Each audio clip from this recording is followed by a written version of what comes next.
할렐루야, 할렐루야. 오늘 우리가 엘랄리오 이 유튜브 방송을 통해서 전해지는 모든 하나님의 말씀과 그 사역들이 인공지능 시대를 향하여 살아가는 마음이 건조해지는 이 시대 민족들에게, 이 시대 열방들에게 윗물이 아랫물로 내리는 그러한 말씀의 풍성함이 이루어지는 시기가 되기를 간절히 바랍니다. 사도 바울은 나는 날마다 죽노라. 너는 자기 십자가를 지고 나를 따라오라. 선악을 알게 하는 열매를 먹으면 너희는 죽고 죽으리라. 주님이 인간에게 가장 먼저 하신 말씀은 죽음입니다. 죽고 죽으리라. 자기 배아파 난 자식 흙으로 지으고 생기를 불어넣고 만드시고 창조하신 하나님이 우리를 향해서 죽음이란 단어를 말했다면 우리의 인식 가운데 해석되어지는 그러한 죽음은 아닐 것입니다. 우리가 불교 용어 중에 차 안에서 피 안으로 건너가자. 차 안은 이 땅을 살아가는 생로병사가 끊임없이 일어나는 이 땅의 생활을 벗어나서 우리의 눈으로 인식할 수 없는 저 피 안의 세계를 살아가자. 우리가 보이지만 보지 못하고 들리지만 듣지 못하는 그 세계를 살아가는 말씀 사역의 키포인트, 징검다리가 바로 죽음입니다. 그것은 다른 말로 말하면 율법에서 복음으로, 율법에서 구원으로 우리의 삶이 건너오는 것입니다. 그러면 사랑하는 우리 엘알리오 성도 여러분, 전 세계 이 방송을 듣는 열방들이 여러분과 저의 죽음은 어떻게 발생할 수 있습니까? 이것입니다. 우리가 율법 생활이다 라고 하는 것은, 그리하여 율법 생활을 하는 율법주의라고 하는 것은 바로 이런 것을 이야기합니다. 어떤 것입니까? 우선 쉽게 교회 생활에서 예를 찾아보자면 하나님에 대한 징계가 두려워서 조금 귀찮고 쉬고 싶어도 주일에 예배당을 찾는 것, 습관적으로 말이죠.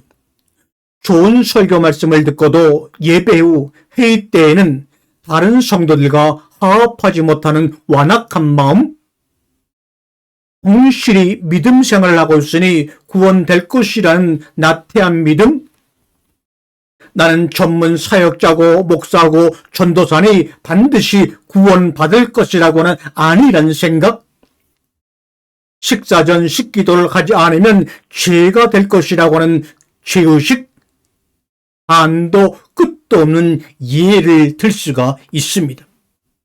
한편 더욱더 쉽게 우리 생활 속에서 찾아보자면 평소에는 부모님에 대한 공경심도 사랑도 없이 살다가 죽이 되니까, 구정이 되니까 마지못해 손에 선물 보따 하나 들고 찾아뵙는 정성 아닌 정성, 공부하기 싫어 죽겠는데 선생님께 혼나기 싫으니까 마지못해 하는 것, 하는 숙제, 응당 도와줘야 할 이웃이 나타났는데도, 손님이 왔는데도 마감 시간이 다 되었다고 야멸차게 문을 닫아 걷는 행위, 날마다 페이스북을 통해, 인스타그램을 통해 사랑해요, 축복해요, 띵똥띵똥을 외치지만 도움의 요청이 들어오면 막상 애써 못 본 척하는 외면, 자녀들을 사랑한다고 하지만 그들의 입장에서 보고 듣고 생각지 않는 무관심 등등등등 한도 끝도 없는 예가 있습니다. 이렇듯 수많은 예가 있는 이유는 무엇일까요? 우리 모두는 애당초 율법상 속에 율법주의자 바리새인으로 태어났기 때문입니다. 이 지구상의 어느 누구도 믿는 사람이건 믿지 않는 사람이건 불교인이건 기독교인이건 예가 없습니다.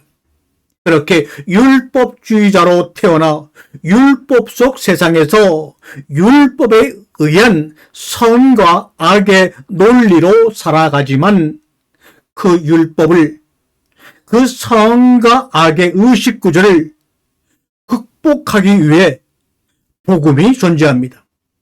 예수님이 존재합니다. 그리고 예수 그리스도의 죽음이 있습니다. 만일 율법이 온전하였더라면 예수의 죽음 또한 필요 없었을 것입니다. 그러나 많은 믿는 자들은 예수님이 십자가에서 우리를 위해 죽음으로 대속하였으니 우리는 그저 그 사실을 믿고 그 믿음으로 인한 구원을 누리기만 하면 된다고 합니다. 아니 여러분, 구원이 이렇게 쉽습니까? 여기에 무슨 좁은 문이 있으며 여기에 무슨 그리스도의 비밀이 있습니까? 소위 피스토스 믿음이라고 하는 것은 피토라고 하는 동사에서 온 단어입니다. 그리고 이 동사 피토란 단어의 참뜻은 참과 거짓을 논증을 통하여 확신하다라는 의미를 지고 있는 단어지요. 그러하니 믿음에는 깊은 사고와 성찰과 질문이 요구됩니다.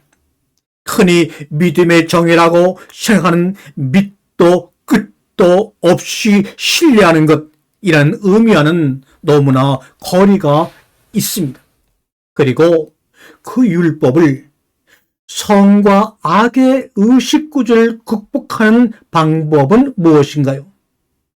그 율법을 극복하는 방법은 무엇인가요? 선과 악의 열매를 먹으면, 알게 하는 열매를 먹으면 너희는 죽고 죽으리라는 그것을 극복하는 방법은 무엇인가요? 바로 따라해 볼까요? 나의 죽음. 우리는 예수님의 죽음만 생각하지 나의 죽음을 생각하지 않습니다. 즉 예수의 그 죽음을 따라서 나도 죽는 그 죽음이 필요합니다.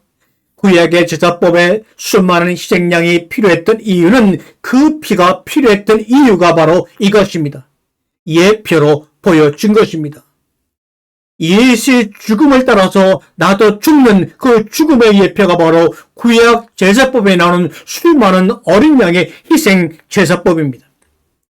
그러면 성도 여러분, 나의 죽음이란 도대체 어떻게 발생할 수 있습니까?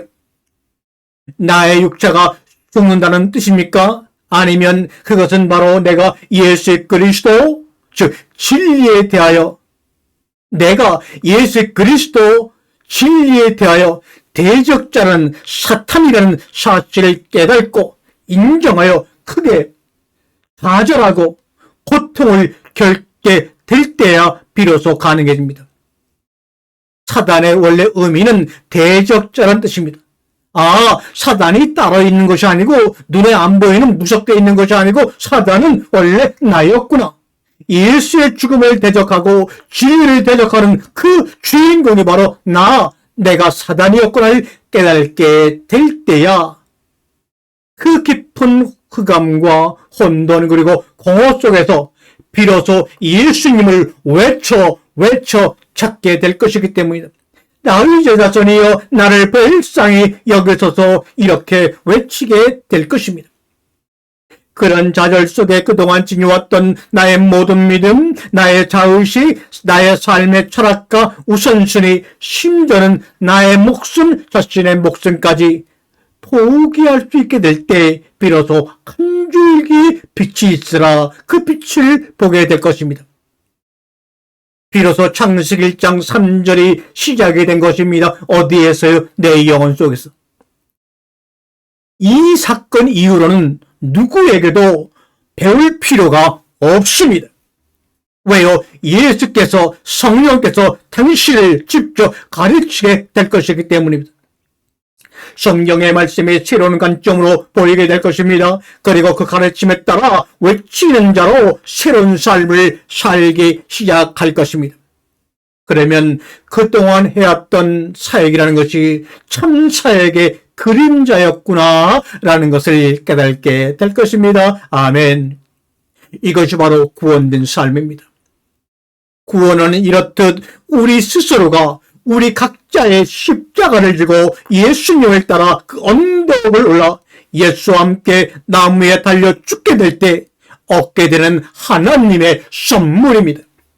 이것은 행위로 얻는 것이 아니요 우리 자신의 되어 있음이 어떻게 되어 있는가에 따른 결과물이요 열매입니다. 같이 나무에서 포도송이를 기대할 수 없겠지요. 한편 이 구원은 우리가 살아 숨쉬고 있을 때 얻어야 합니다. 살아 숨쉬고 있을 때 이 구원의 상태에 들어가지 못하면 죽어서도 구원이 없습니다. 지옥입니다. 구원을 얻은 자는 그 자신 스스로가 잘 알 수 있으며 그 받은 흰돌에 쓰여진 이름은 받은 자신만이 볼 수 있고 읽을 수가 있습니다. 그럼에도 불구하고 자신이 구원되어 말씀으로 존재한다면 말씀이라는 동일성으로 존재하는 그렇지만 다른 육신을 입고 살아가는 타인들의 이름을 볼 수 있을 것입니다. 왜냐하면 그들의 이름은 나와 같기 때문입니다. 다른 육신의 몸을 입고 다른 환경 속에서 다른 초소에서 다른 지역에서 지구 곳곳에서 우리가 각자 살아가는 것 같지만 그 안에는 말씀이라는 같은 진리를 갖고 살아가는 사람들이라면 그 자신을 분명히 알아보게 될 것입니다. 나에게 극상품의 포도가 열리게 되면 여러분에게 가장 좋은 포도가 열리게 되면 그 열매 씨로 말미암아 새로운 포도나무를 기대하게 됩니다. 그렇게 우리에게 전해진 복음은 또 타인에게 흘러 전달될 것입니다. 아멘. 엘 알레오.